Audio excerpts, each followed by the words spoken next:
Alors Jean, nous avons un invité qui est là depuis quelque temps devant ces micros. Et j'ai eu la chance, juste pour faire une petite aparté, de manger à ses côtés hier soir. Ça c'était pas prévu, mais c'était comme ça. Donc vous en savez plus que nous. Voilà, mais je dirai rien, je le laisserai parler pour... Et nous avons justement le plaisir d'accueillir aussi autour de ces micros Aude-Marie Lafort, qui est responsable de la commission diocésaine d'art sacré et qui va justement mieux nous faire connaître l'artiste Philippe Casanova, qui est un petit peu la vedette de cette journée quand même. Bonjour Aude-Marie. Jean, bonjour Philippe bonjour. Casanova, bonjour Joël Garnier. Bonjour à tous les auditeurs. Donc aujourd'hui c'est le 1er mai à Notre-Dame-du-Lot, c'est une grande fête, la reconnaissance des apparitions de la Vierge à Benoît-Trancurel. Et l'année dernière, donc Monseigneur Di Falco a demandé à Philippe Casanova, qui est avec nous, de réaliser un tableau représentant la reconnaissance officielle des apparitions. Donc, bonjour Philippe Casanova. Donc, tout d'abord, j'aimerais savoir pourquoi, quand Monseigneur Di Falco vous a proposé de réaliser cette toile, qu'est-ce qui vous a conduit à lui répondre oui, à accepter de réaliser cette œuvre ?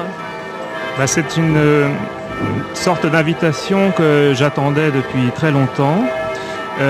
Parce qu'elle correspond exactement à l'esprit baroque, parce que c'est une fête, une célébration assez spectaculaire, mais qui en même temps est une prière, est un acte d'offrande, et il s'agit de célébrer la gloire de Dieu au travers du prisme de Benoît. Et donc vous aviez comme sujet pour ce tableau un événement, donc une cérémonie religieuse comme vous venez de nous l'expliquer. Qu'est-ce qui vous a plus précisément inspiré pour traiter ce sujet ? Alors, le goût baroque pour le faste, pour l'ostentation, peut paraître quelque chose de vaniteux, de futile, de superbe d'une façon néfaste, mais il prend son sens si on le considère comme un élan vers Dieu et comme le réceptacle le plus beau possible qu'on veut lui offrir afin d'être le mieux à même de l'écouter et pour qu'il vienne au milieu de nous. Et en même temps, c'est le vase de parfum que la pécheresse brise à côté des pieds de Jésus avant de lui laver les pieds. Votre tableau, donc, qui représente la reconnaissance des apparitions, sera placé dans la basilique, dans la chapelle de l'Enfant Jésus, en vis-à-vis du tableau représentant le couronnement de 1855. Comment vous êtes-vous positionné par rapport à cette œuvre dans la composition Est-ce que vous vous en êtes inspiré ? Est-ce qu'au contraire vous vous en êtes éloigné ? L'idée, c'est de faire un pendant. Donc la moindre des choses, c'était quand même de garder toujours un œil sur mon confrère. Même si nous avons un style assez nettement différent, j'ai gardé l'échelle des personnages, des nombreux personnages sur le tableau, la gamme de couleurs et les grandes lignes de la composition. Mais en même temps, j'ai opté pour une peinture plus enlevée, plus lyrique, disons mouvementée, où tout est palpitation, tout est effusion de grâce, et qui voudrait ressembler à une sorte de cascade d'amour qui dévale sur les collines du Lot. Vous êtes français, vous résidez à Rome et vous avez choisi cette ville parce que vous êtes passionné par le baroque italien. Vous avez notamment peint des œuvres représentant l'intérieur de Saint-Pierre de Rome, de plusieurs églises baroques de la ville éternelle. Est-ce que vous pouvez nous expliquer ce qu'il y a de baroque dans l'œuvre que vous avez réalisée pour cette occasion ? Alors je crois que la marque principale de ce baroque, c'est ce que j'appelle le rôle moteur de la lumière, qui met en mouvement le tableau. Le tableau est traversé de rayons successifs, plus ou moins intenses. Mais pour que la lumière soit intense, il faut aussi que les ombres soient fortes, d'où ce choix du clair-obscur.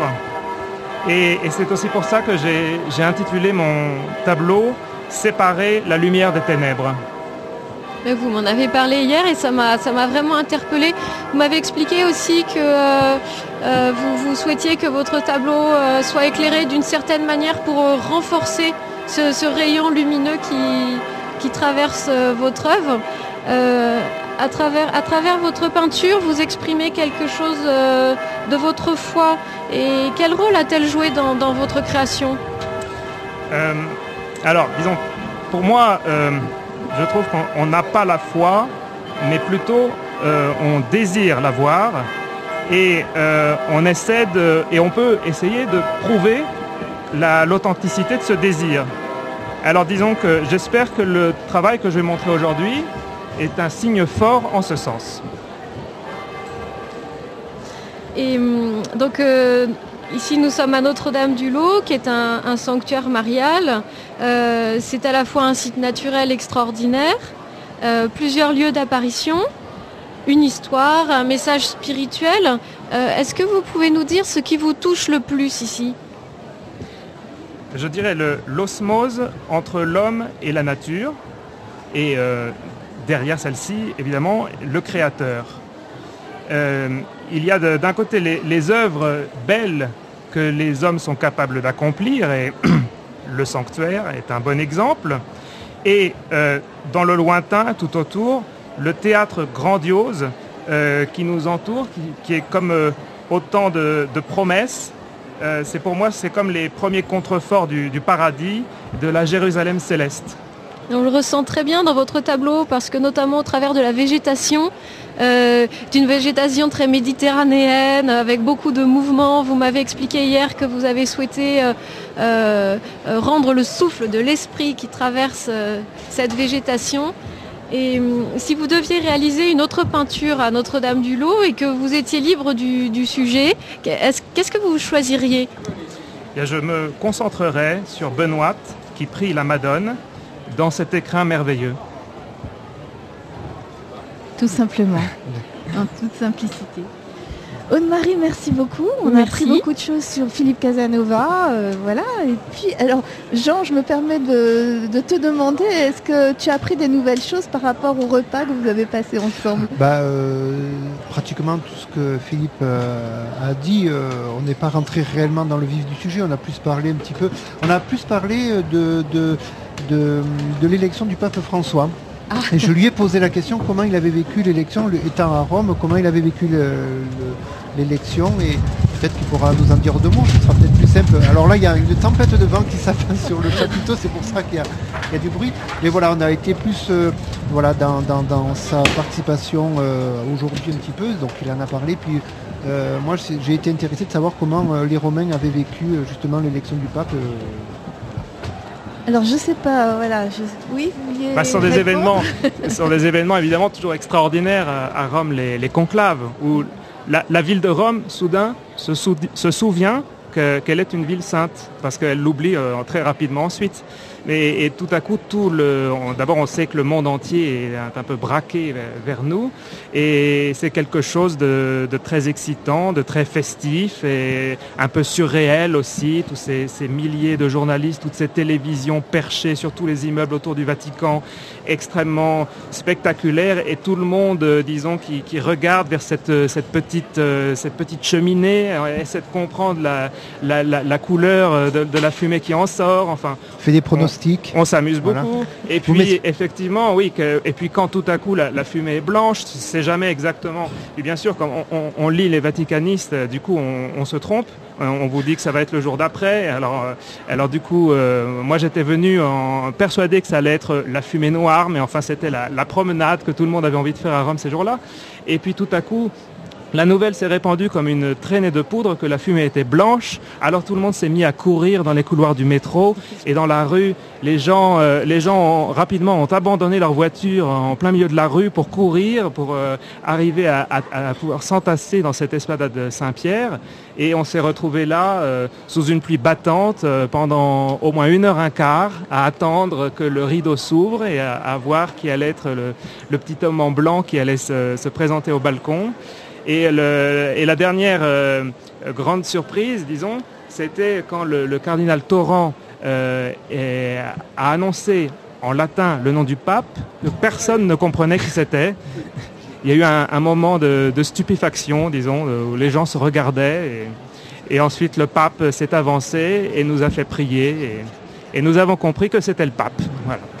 Alors Philippe Casanova, vous allez faire des frustrés aujourd'hui parce que la peinture ne pourra pas durer à la radio, bien sûr.